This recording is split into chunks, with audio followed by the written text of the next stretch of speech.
Assalamualaikum. Gabi na dumating ang mister ko at ito nga yung mga bata naghingi ng pera. At ito naman ang dala niyang ulam. At dali-dali kong hinugasan yung manok at pagkatapos ay nagayat ka ako ng mga lamas. Sibuyas, kamatis at bawang lang. Tig isa-isa lang guys kasi mahal ang mga lamas dito sa amin. Sa ganitong paraan pala ako nagluluto. Isabaw ko pala ang manok pero bago yan ay igisa ko muna ito. Siguro ay alam nyo na guys kung paano magluto ng manok. Kanya-kanya lang nga tayo ng proseso kung paano ito lutuin. Akin kasi ito lang yung madali at saka walang mga lamas masyadong magagamit. Nilagyan ko pala ng maraming tubig para bukas ay may matira at may pang-almusal kami. Para may maulam yung mga bata, initin ko na lang bago ipakain sa kanila. Ito nga at nilagyan ko na rin ng tanglad. Naalis ko pala yung mga bula-bula dyan yan sa gilid-gilid. At pagkatapos ay takpan ko muna ito para kumulo. At pagkatapos kumulo ay ilagay ko na itong malunggay. Maya-maya nga ay naluto na. At gumawa na ako ng sausawan namin. Mashallah, amoy na amoy ko ang bango. Sintabi po sa hindi pa kumakain.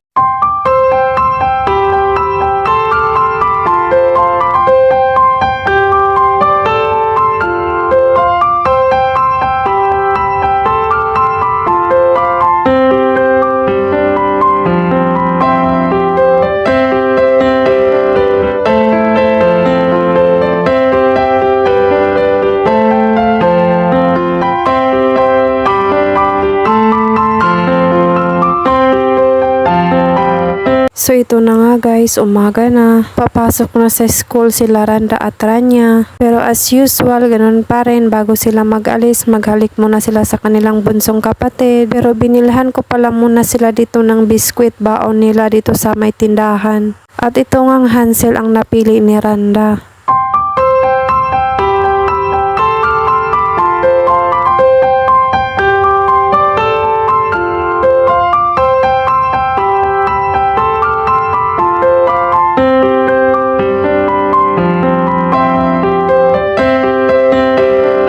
Huminto sila dito kasi dinaanan nila yung pinsan ni Randa at ni Rania. Iisang school lang kasi sila nag-aaral at sabay-sabay na rin silang ihatid. So ito na nga, paalis na sila at naiwan kami ni Hosen.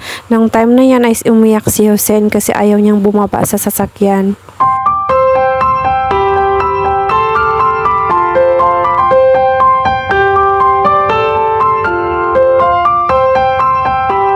Umuwi na nga kami pero dumaan muna kami sa bahay ng aking biyenan para magkape.